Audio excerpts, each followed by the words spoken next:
who this message is for, but I'm going to try to get this out while I'm driving.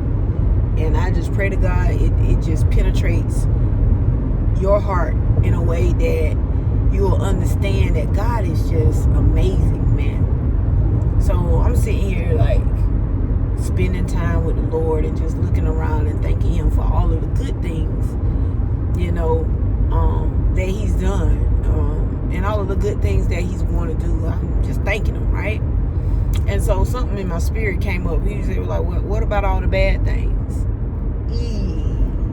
Right? And I was like,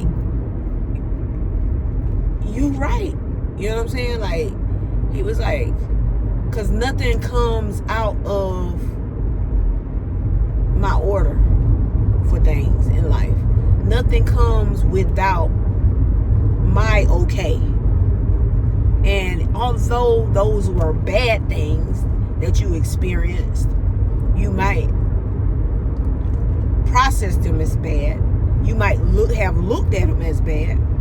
But look at them now from your perspective and see where I have brought you from and who I have created you to be through that darkness.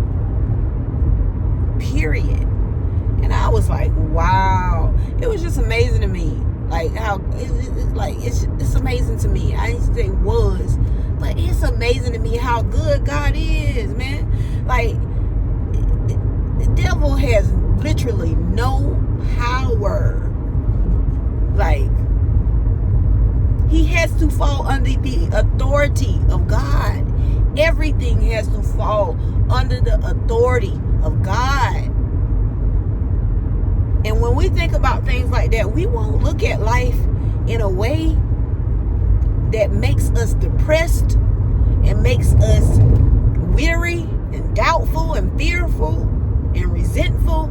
We'll look at every circumstance and every situation in our life and we'll analyze it in a way that God is working this out for my good.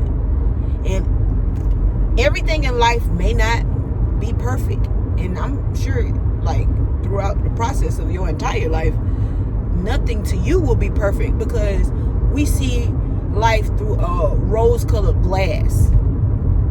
Like, we have been traditionalized and indoctrinated. I don't even know if traditionalized is a word, but I'm going to use my words today, okay?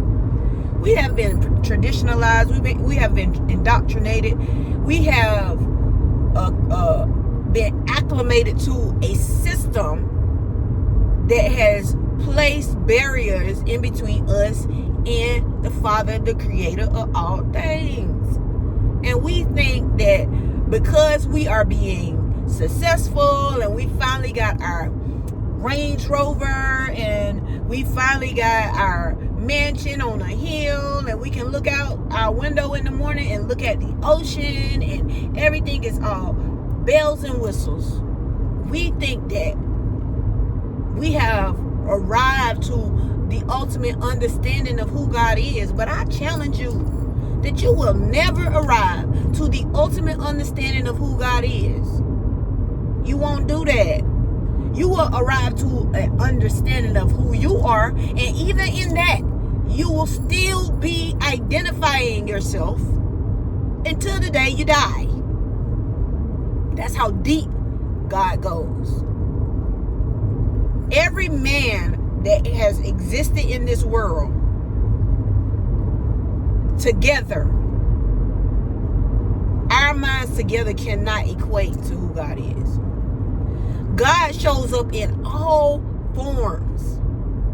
All forms. When I look at this earth, when I look at this world, I see God in so many different forms that I cannot limit Him to the space in my brain.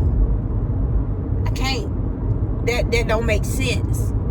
You know, He shows up in all forms, life, light. He shows up. And when we take the time to really quiet our minds and quiet our brains to hear Him and to see Him and to come into alignment with what He has placed in us, in our souls and in our hearts before the foundation of this earth. Our brain and our heart needs to align before it can physically manifest.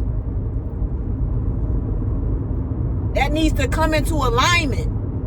And without that alignment, you will always have what we know as spiritual warfare.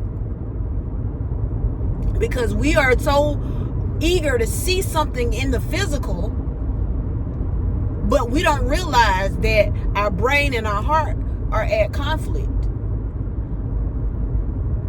And when our brain and our heart is at conflict, praise God.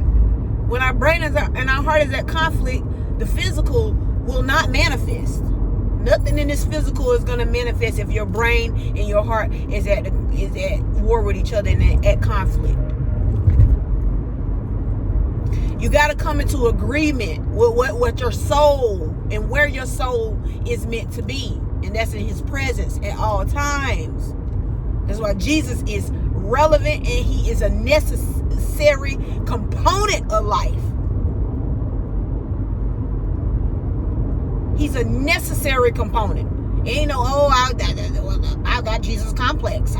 Okay, all right, Jesus complex. He's a necessary component. His blood is necessary for a life of peace amongst chaos. For a life that we want and don't quite understand why we don't have it yet, but we're still living in peace amongst chaos. We still have peace amongst this chaotic world we live in, and that's because of the blood that was shed on the cross.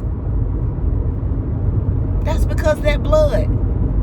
I don't worry. I don't doubt. I don't have fear. Because all my hope is in Jesus Christ. All of it. That's a full surrender and a full dying of myself. What has been indoctrinated and what has been planted in me through trauma and pain. All of that I gave to Jesus Christ. All of that I surrendered to Jesus Christ. And when we are able to do that, we're able to live in a peace that he has called us to amongst this chaos, so that the brain and the heart will come into alignment. And when that brain and that heart come into alignment, baby, you're literally unstoppable.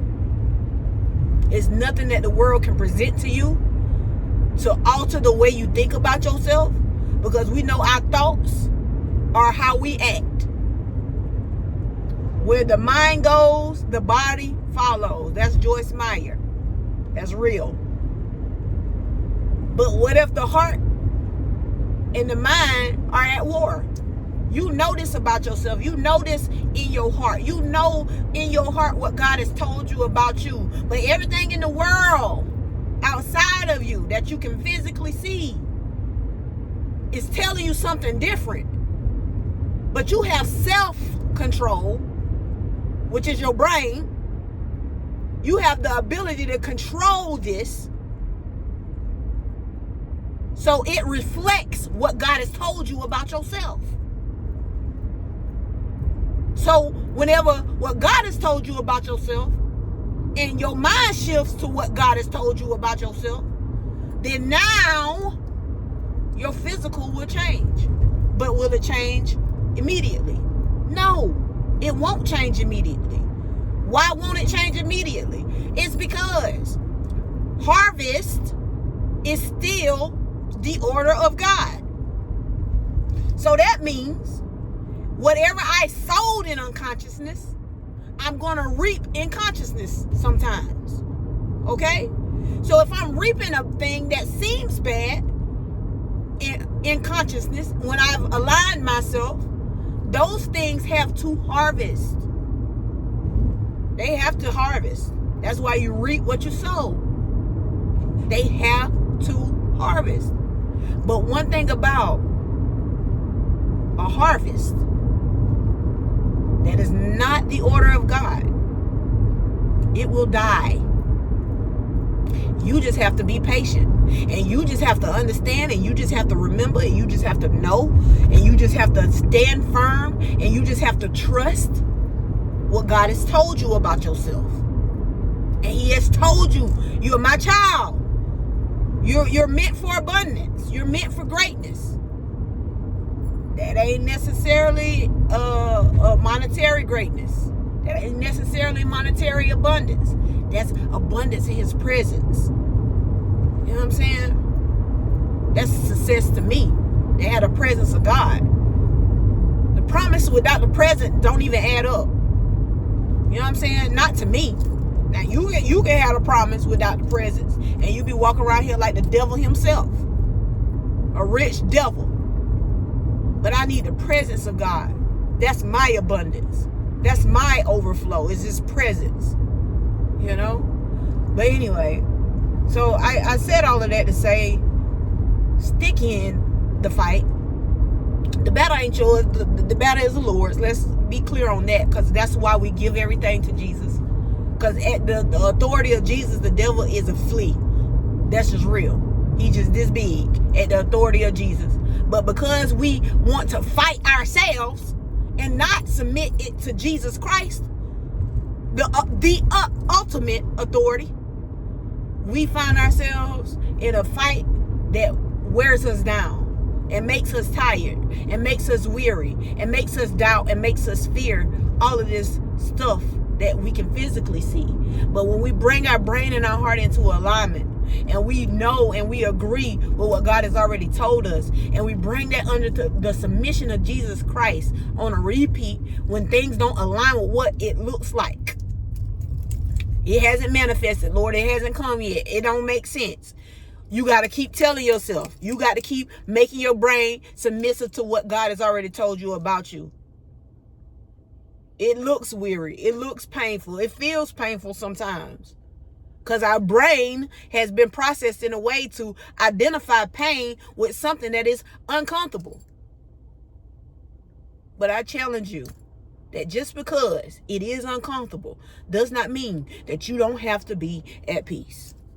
Just because it's uncomfortable. So, submit yourselves to the one being that could save you and rearrange your heart. And as your heart is being rearranged, he helps rearrange your mind and your thoughts as you submit yourself to him constantly. It's not a one-time thing that we submit ourselves to Jesus. It's a everyday, multiple times a day thing. When we curse somebody out, when we cut somebody off, when we find ourselves falling in a pattern of this world. Be not conformed to the patterns of this world. Be ye transformed by the renewal of your mind. That's all I got. Peace.